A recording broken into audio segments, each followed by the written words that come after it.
A dam so powerful it could light up an entire continent. The Grand Inga Dam in the Democratic Republic of Congo is envisioned to be the largest hydroelectric project in the world, producing more electricity than China's 3 Gorges Dam. But after decades of delays, lost investors, and political instability, will this African megaproject ever become a reality? Or is it just another grand vision doomed to remain on paper? Let's break down the facts. The idea of harnessing the mighty Congo River is not new. In the 1970s and 1980s, the DRC built the Inga 1 and 2 dams, intended as the foundation for an interconnected power grid spanning southern Africa. These structures were meant to be the beginning of something extraordinary. Yet, as time passed, maintenance was neglected. The dams fell into disrepair. But the dream of Grand Inga never died. It was to be the ultimate answer to Africa's energy crisis, a beacon of hope for a continent where 600 million people still lack access to electricity. In the early 2000s, the vision was revived through a multinational effort with nations like South Africa, Angola, Namibia, and Botswana exploring ways to create a unified power grid. The plan was bold. 6 new dams built along the river, producing a total of 40,000 megawatts, enough to power an entire metropolis like New York City in peak summer. But dreams require more than ambition.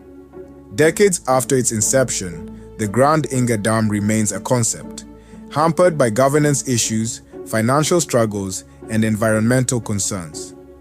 The project was set to begin with the construction of Inga 3 in 2020.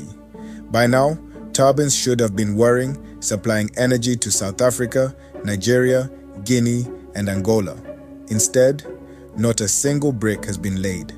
One of the biggest blows came recently when China's state-owned Three Gorges Corporation pulled out of the deal. Their exit underscores a troubling reality. International investors are wary of committing to a project in a country plagued by instability, corruption, and logistical hurdles. Even DRC's own president, Felix Tshisekedi, admitted last year that mobilizing investment remains a challenge. This has created a ripple effect, causing many potential investors to step back, unwilling to risk the billions required to bring the project to life. The estimated cost? A staggering $80 billion, an astronomical figure for a country struggling with extreme poverty. Funding remains elusive as conflicting interests and bureaucratic red tape slow negotiations.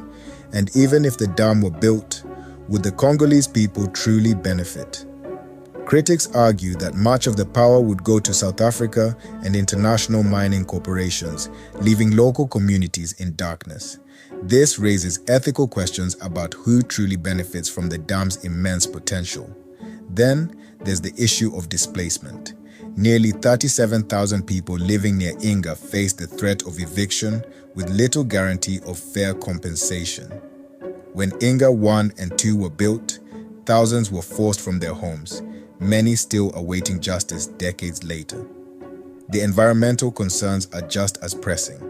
Experts warn that altering the natural flow of the river could disrupt biodiversity, affecting fish populations and wildlife dependent on the ecosystem. Critics also argue that large-scale hydroelectric projects worldwide have resulted in unintended ecological disasters, raising questions about the true sustainability of Grand Inga. Yet, not everyone has given up on Grand Inga. The World Bank, which withdrew support in 2016, has reopened discussions with the Congolese government. A coalition of African financial institutions is actively seeking private investors. And South Africa, despite skepticism at home, has reaffirmed its interest in the project. Hydropower expert Professor George Agedes points out that delays and shifting partners are common for projects of this scale. The UK's Mersey Tidal project, for example, has been abandoned and revived multiple times since 1984. So, does Grand Inga deserve the same skepticism it faces today? Executives at companies like Andritz, an Austrian-based supplier for the project, still believe in its feasibility. They argue that, despite the setbacks, Grand Inga remains one of the world's most promising mega projects. Additionally, many proponents argue that such an infrastructure project, if executed properly, could be a game changer for African industrialization. By generating clean energy, it could power industries, drive economic growth, and reduce dependence on fossil fuels. So, is the Grand Inga Dam just another failed African dream? Or is it simply experiencing the turbulence that comes with great ambitions? The project's future hinges on a delicate balance, on DR Congo's ability to inspire confidence, secure funding, and deliver on its promises. If Grand Inga succeeds, it could redefine Africa's energy landscape, providing sustainable power to millions. But if it fails, it will become a cautionary tale, a symbol of wasted potential and missed opportunities. One thing is clear: the Grand Inga Dam has the power to transform Africa. But as of today, it remains just that, a vision waiting to become reality. Will the tides turn? Or will this be another lost opportunity for the continent? Only time will tell.